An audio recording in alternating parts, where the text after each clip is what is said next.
Dan ketika pelayan hotel tersebut membuka pintu kamar 1046, dia mendapati bahwasanya tamu kamar tersebut sudah tergeletak dan terbaring tanpa busana di lantai dengan kondisi terbujur kaku dengan darah di sekujur tubuhnya. Dan ketika menghidupkan lampu, darah tersebut sudah ada di langit-langit hotel, kamar mandi, dan juga seperti ada seretan mayat.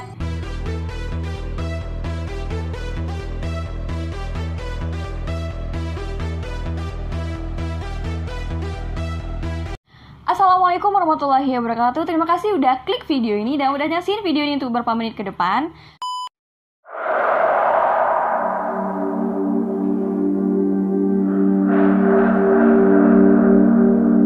Salah satu kasus misterius yang aneh sekaligus juga kriminal terjadi di sebuah kota Kansas, Missouri pada tahun 1935.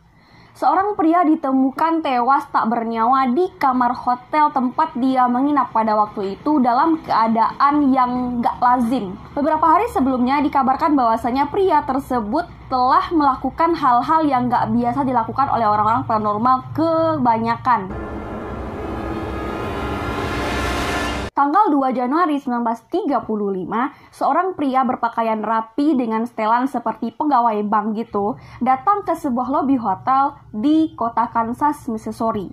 Pria ini menunjukkan kebiasaan yang aneh sangat gitu, geng. Karena pada waktu itu dia memakai mantel hitam, dan di dalam mantel hitam itu dia membawa sisir, pasta gigi, sabun,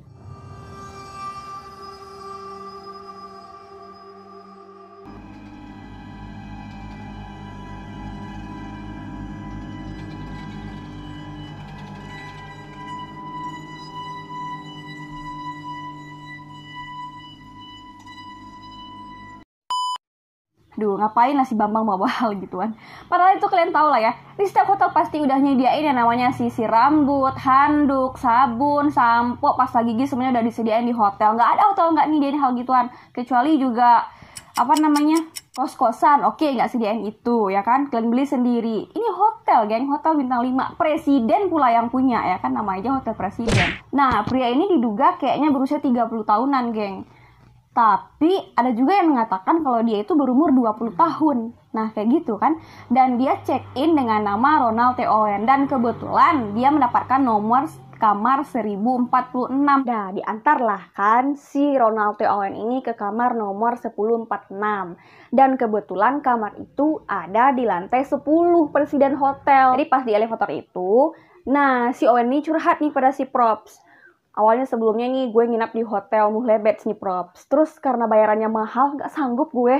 Terus si Props jawab, emang bayarannya berapa mas? Bayarannya itu $5 Props, mana sanggup aku. Nah kira-kira gitu geng percakapan mereka ya kan. Umpama aja kayak gitu ya. Oke lanjut. Sampai di kamar 1046. Nah, dibuka atau kunci kamar ya kan. Anehnya, si Owen ini pertama kali ngeluarin adalah barang bawaannya pasta gigi, terus juga sisir rambut, terus handuk enggak ya, sabun, dibalik mantel yang dia bawa itu, geng. Dan kemudian si Props ini pengen ngunci lagi karena udah dianterin ya, tugas udah selesai, udah dianterin. Kemudian dia pengen ngunci lagi nih kamar 1046. Nah, udah lah kan. Pas Props udah keluar, terus sudah mengunci pintu, udah kan dikasihlah kunci sama si Owen. Karena dia ngaku tadi sama si Props bahwasanya dia bakalan keluar buat cari teman. Lampu udah dimatiin sama si Props. Tapi anehnya, si Owen ini tetap juga nggak mau pakai lampu nih, geng. Dia kekeh sama keyakinannya, gue nggak mau pakai lampu gituan, terlalu terang buat gue, mungkin gitu kali ya. Jadi dia ini cuma pakai lampu kecil doang, terletak di atas meja, di samping kasurnya dia itu, dan lampu tuh nyalanya redup banget gitu. Dan si Props heran-heran dong kenapa dia ngelakuin hal yang kayak gitu yang gak bisa dilakuin oleh tamu-tamu di kamar hotel yang ada di hotel presiden gitu. Nah, di hari yang sama datanglah seorang pelayan hotel juga cewek yang biasa buat membersihin kamar-kamar hotel gitu ya. Nah, dia ketuklah pintu kamar 1046 ini kan. Dan Owen pun mempersilakan untuk Mary Soptik atau petugas kebersihan ini, namanya Mary Soptik, geng, masuk ke kamar 1046 gitu. Pas dia masuk, kaget lah Soptik ini ya kan.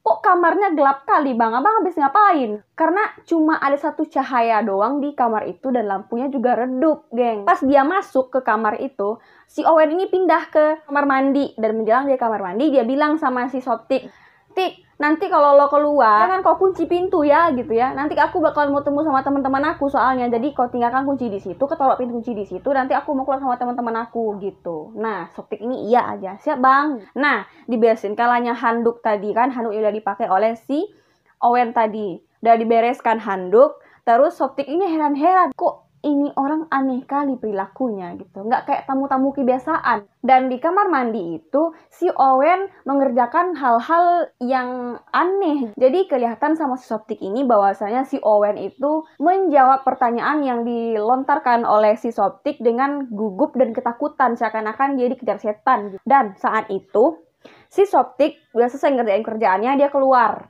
Tik, jangan dikunci itu pintu karena gue mau keluar gitu kan. Jadi udah, oke, nggak dia kunci pintu. Terus dia kasih lagi kunci ke si Owen, nih kunci bang, gue taruh di situ ya kan. Pergilah Soptik keluar. Nah, besok harinya tanggal 3 Januari 1935 datanglah lagi Mary Soptik ini ke kamar 1046 jam 11.30 pagi, geng.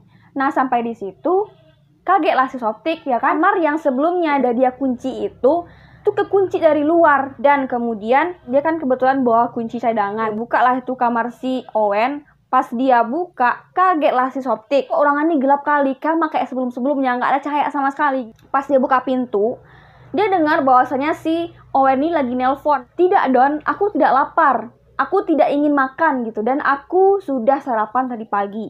Gitu yang dia bilang sama orang yang lagi nelpon itu. Dah. Terus selesai nelpon, kemudian Owen mulai percakapan dengan si Soptik. Nah, dia bercerita pada Soptik lagi bahwasanya sebelum dia nginap di Hotel Presiden, dia udah nginap di Hotel Muxlebex. Tapi karena dikenakan tarif yang mahal, dia pindah ke hotel lain. Kebetulan dapat Hotel Presiden gitu. Sama seperti dengan apa yang diceritakannya kepada Randall Probst sebelumnya. Seperti biasanya, setelah Soptik selesai membersihkan kamar di pagi harinya, jam 4 sore, Soptik ini kembali lagi untuk membersihkan handuk, untuk mengganti handuk yang udah dipakai sama si Owen, dan kemudian diganti dengan handuk yang baru. Sampai di lantai 10, kamar 1046 itu, dan dia ketuk pintu. Pas dia ketuk pintu, ada sebuah suara teriakan dari dalam kamar mengatakan bahwasanya, aku tidak butuh apapun, keluar! Gitu. Nah, saking kagetnya si Soptik ini, pergilah dia keluar ya. 2 jam setelah itu, seorang wanita dari Lee Smith bernama Jane Owen, ini nggak ada hubungannya dengan Ronald T. Owen ya geng ya, cuma namanya aja yang mirip. Dia menginap bersama kekasihnya dan kebetulan dapat kamar nomor 1048. Kebetulan kamar itu bersebelahan dengan kamar si Owen 1046. Dia kebetulan waktu itu lagi berlibur bersama kekasihnya dan karena dia jatuh sakit, dia putuskan untuk menginap di hotel itu untuk beberapa saat.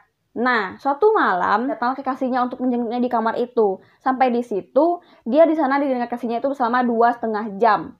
Dah, ya kan? Dan menurut pengakuan Jane Owen ini, dia mendengar pada waktu itu suara pertengkaran antara 2 pria dan 1 wanita di kamar sebelah. Itu artinya di kamar si Owen, kamar 1046, karena mereka bersebelahan. Dan keesokan harinya, tanggal 4 Januari 1935 tersebut, pukul 7 pagi, operator hotel menyadari bahwasanya di kamar 1046 tersebut terjadi sebuah kesalahan peletakan gagang telepon tersebut dengan tidak benar. Artinya dia letakin sembarang tempat aja, nggak pada gagang yang udah disediain di telepon tersebut, geng. Dah, pada waktu itu ada seorang pelayan hotel yang pertama kali menemui dan mengantarkan si Owen ini ke kamar yang bernama Randall Probst. Dia mencoba mengecek kamar nomor 1046 dan sampai di sana dia melihat bahwasanya ada tulisan di gagang pintu kamar 1046 tersebut, Don't Disturb. Dia ketuklah pintu keras-keras ya kan. Dia nggak tahu nih bahwasanya si Owen ini lagi di dalam gitu. Diketuk pintu keras-keras. Terus ada sebuah suara mengatakan bahwasanya disuruh masuk. Orang kalau disuruh masuk pasti buka kunci kan. Buka kunci kamar terus disuruh masuk. Nah dia nggak. Pas diketuk keras-keras disuruh masuk ini orang tapi nggak dibuka kunci. Kan gila nih si Owen ya kan.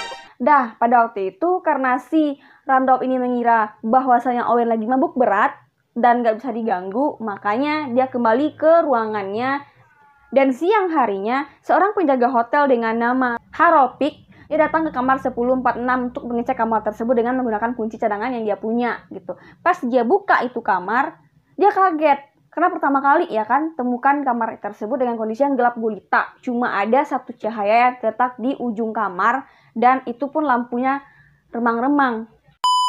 Nah, waktu itu, dia melihat bahwasanya si Owen ini tamu kamar 1046 dalam keadaan terbaring, tertelungkup di kasur dengan kondisi nggak ada baju dan kayak tercium bau-bau minuman keras gitu, mungkin lagi mabuk berat. Dan dia juga melihat bahwasanya telepon yang digunakan oleh si Owen ini tidak diletakkan pada tempatnya.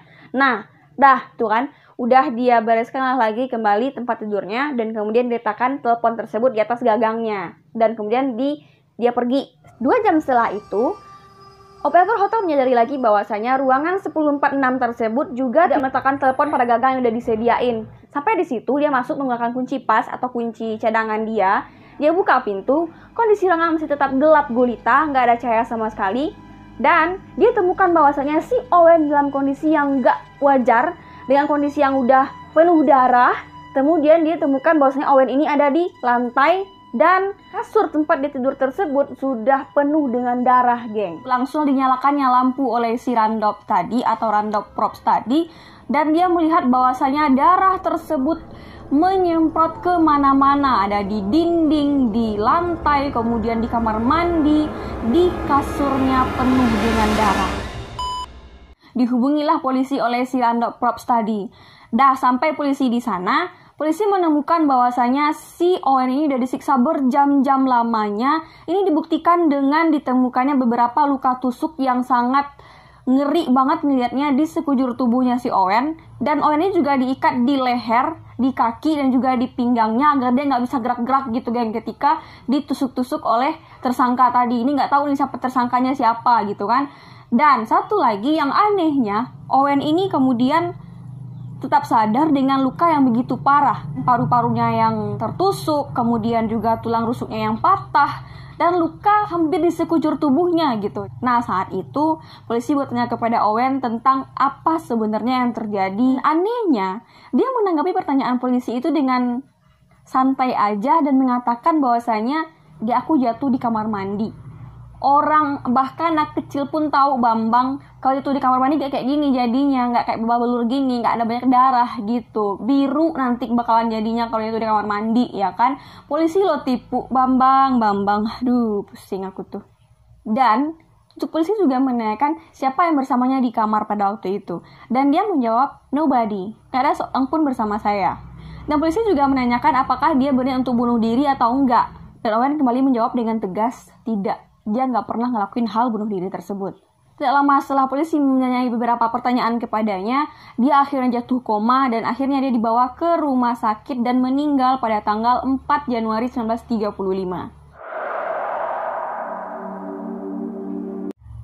Akhirnya dimulai lakukan identifikasi terhadap kejadiannya si Owen ini meninggalnya menjadi nggak wajar.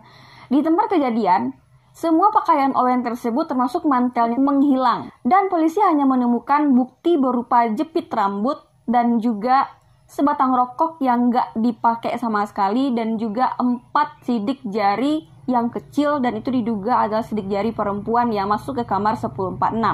Dan kemudian juga polisi mencari bellboy dan juga girl yang diduga orang yang dekat dengan Owen yang waktu itu, dan mereka juga pernah masuk ke kamar Owen untuk membersihkan kamar maupun juga untuk servis kamar gitu kan.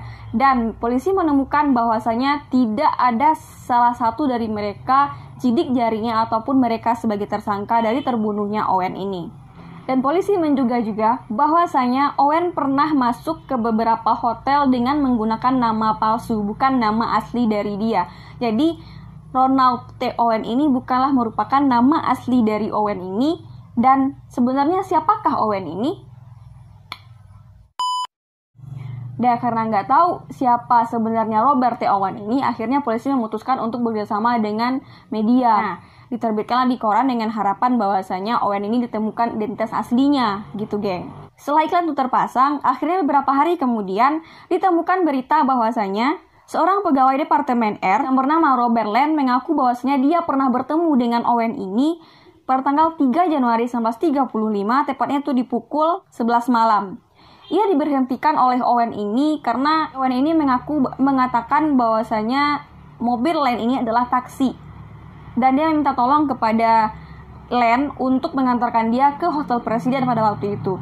Dengan kondisi yang sangat mengerikan, dengan luka yang di sekujur tubuhnya tersebut, dan dia hanya memakai celana pendek saja dan juga baju pendek di malam yang sangat dingin, otomatis luka yang ada di sekujur tubuhnya tersebut kelihatan karena dia memakai baju yang terang.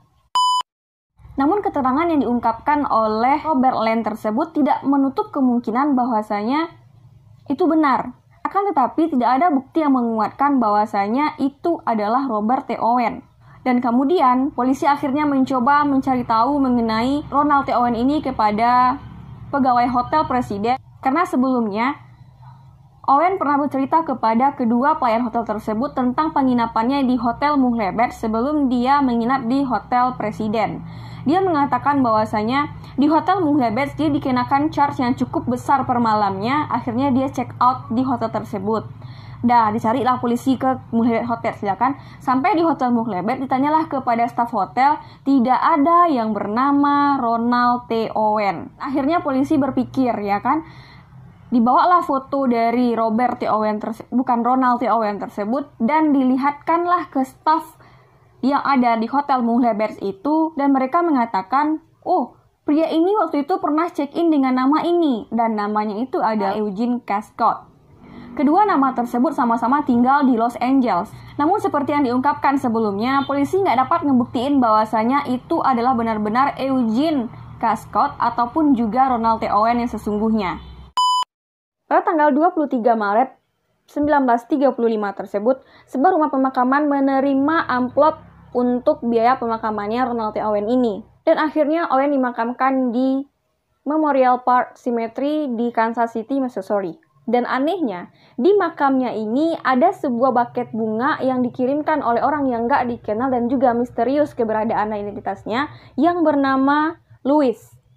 Nama ini menjadi tanya-tanya besar oleh para polisi karena dalam sejarah perjalanannya Owen sebelumnya tidak ada yang memiliki nama Louis tersebut dan tidak ada yang kenal dengan yang namanya Louis. Dinyatakan bahwasanya Louis ini adalah seorang perempuan atau kekasihnya si Owen sebelumnya. Beberapa tahun setelah kematiannya Owen ini, akhirnya sampailah surat kabar tersebut ke Birmingham, Alabama kepada seorang wanita dan dia mengatakan bahwasanya itu adalah anak temannya yang udah hilang beberapa tahun yang lalu. Dan ia membaca kasus tersebut di sebuah majalah American Weekly. Dan ternyata wanita yang kehilangan anak tersebut bernama Ruby Ogletree. Dan tanpa disadarinya, ternyata dalam pengumuman tersebut yang mengatakan Ronald T. Owen adalah seorang putranya yang udah hilang beberapa tahun yang lalu dengan menggunakan nama samaran. Berarti putranya yang bernama nama samaran Ronald T. Owen ini adalah Artemus Ogletree yang meninggal pada tahun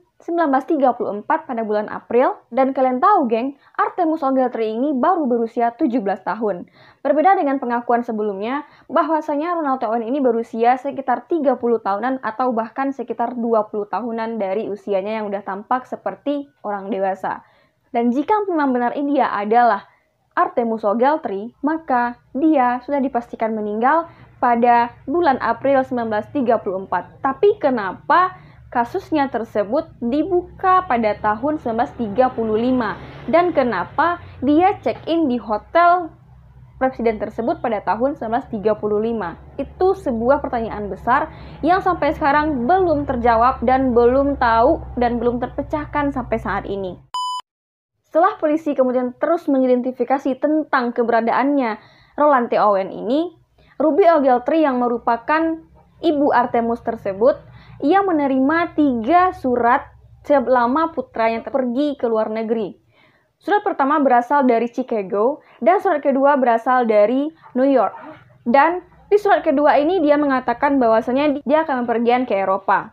Setiap surat aneh yang dia terima, dia nggak ngerti sebenarnya anak itu ada di mana gitu. Nggak tahu sebenarnya yang bikin surat itu siapa, karena setiap surat yang datang kepadanya memiliki tulisan yang berbeda-beda dan huruf yang dijelaskan atau yang dibuat di surat tersebut tidak seperti tulisan yang dibuat oleh si Artemus kebanyakan. Semenjak itu, ketika dia menerima telepon aneh ataupun juga surat-surat misterius yang sering datang ke rumahnya dengan tulisan yang berbeda-beda dan telepon yang nggak tahu siapa, Dia merasa bahwasanya putranya yang memiliki nama samaran banyak tersebut tidak dalam keadaan baik-baik saja. Dari semua identifikasi yang dilakukan oleh polisi tersebut, tidak ada bukti-bukti yang menjelaskan bahwasanya Ronald T. Owen siapa sebenarnya dan siapa dalang dibalik pembunuhan Ronald T. Owen. Panggilan telepon yang mengatakan bahwasanya Ogletree terbunuh sebagai balas dendam atas pertunangannya yang telah rusak ataupun yang pernah rusak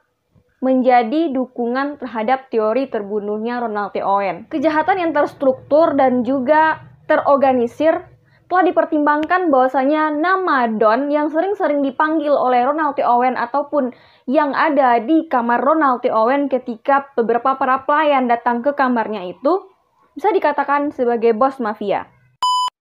Sampai saat ini tidak ada yang tahu dan tidak ada yang mengetahui tentang mengapa Ronald T. Owen tersebut ataupun juga Ruby Ogletree atau apalah namanya dengan 1000 nama gitu ya, pusing pula aku bacain.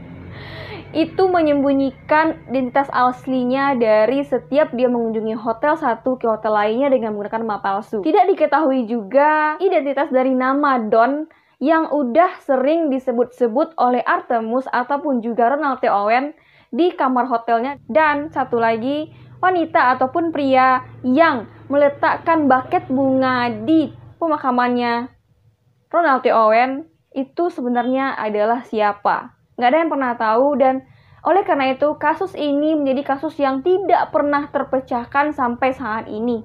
Dan orang nggak pernah tahu bahwasanya Ronald T. Owen ini apakah dia seorang mata-mata dari sebuah negara atau dia justru menjadi pelampiasan dendam pribadi yang udah dijelaskan ataupun yang udah dilakuin oleh teman-temannya. Oke geng, cukup sekian dulu dari aku pada kesempatan kali ini. Dan kalau kalian suka dengan video aku, jangan lupa tekan tombol subscribe-nya. Dan jangan lupa juga bunyikan lonceng notifikasinya agar kalian tahu kalau aku ada video terbaru. Dan jangan lupa komen kalian di bawah tentang masukan buat aku. Dan kalian boleh request apa yang akan aku bahas untuk selanjutnya.